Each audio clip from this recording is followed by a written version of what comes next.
Kesselring, you will speak first, then Mr. Leach, and then Mr. Kelly.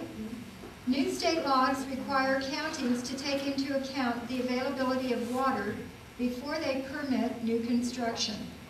The water management agencies supervise compliance.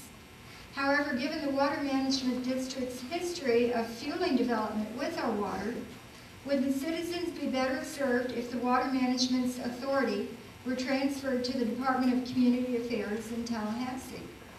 Probably. That would be a good move to make.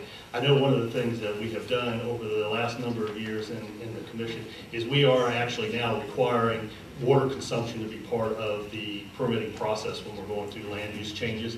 And that is part of that long-range 50-year study that I mentioned to you earlier, where we are trying to account for that. And we are adjusting it every year based upon, as most of you all probably know, over this last year, we put into place conservation rates in our utility department. And they actually reduced water consumption in our utility rates by 18% from one year to the next. So I think what we're trying to do is keep track of those kind of things and make that as a mandatory requirement, just as we would for road concurrency and school concurrency. Thank you. In her award-winning book, Mirage, Florida and the Vanishing Water of the Eastern United States, Cynthia Barnett convincingly makes the case that water conservation, not new water plants, is a proven way to avert a water crisis.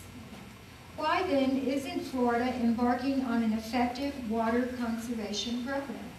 Thank you. Mr. Kesselring.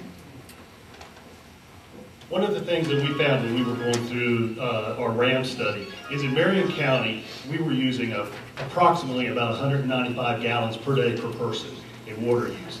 The average for the state of Florida, which is not really all that good, is 150 gallons per day per person.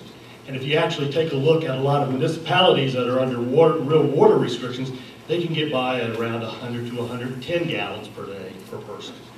What all that led us to believe as we were working through this process is that we were obviously using more water than what we needed to be able to have a sustainable environment.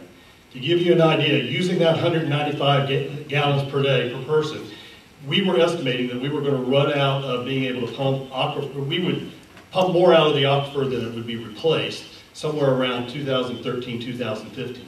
If we just took our conservation rates down to the rate of the state of Florida, we would be able to extend that out to 2035.